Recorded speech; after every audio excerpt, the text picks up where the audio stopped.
বর্ধমানের দিকে নজর রাখবো। বর্ধমানের কাটোয়া স্টেশনে ভয়াবহ অগ্নিকাণ্ড, দাঁড়িয়ে থাকা ট্রেনে আগুন। আজমগঞ্জ প্যাসেঞ্জার ট্রেনে আগুন, দাঁড়িয়ে থাকা অবস্থাতেই আগুন। বর্ধমানের কাটোয়া স্টেশনের ঘটনা, একটি বগি পুড়ে ছাই, ট্রেনে কোনো যাত্রী ছিল না, ফলে হতাহতের কোনো খবর নেই। আজমগঞ্জ প্যাসেঞ্জার ট্রেনে ভয়াবহ আগুন। বর্ধমানের কাটোয়া স্টেশনে দাঁড়িয়ে থাকা অবস্থাতেই আগুন, ট্রেনের একটি বগি সম্পূর্ণ ভস্মীভূত। ট্রেনে কোনো যাত্রী না থাকায় বড়সড় দুর্ঘটনা থেকে রক্ষা।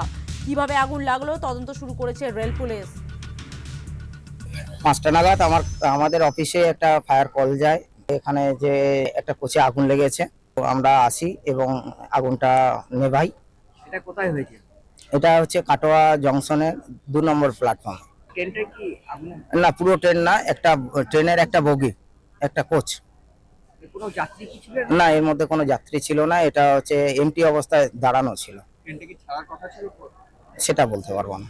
আপনাদের কটা ইঞ্জিনে আগুন আসবে? 2টো ইঞ্জিন। কতক্ষণ চেষ্টা করলেন আপনারা? আমরা 1 ঘন্টা 20 মিনিট এখন পুরোপুরি পুরোপুরি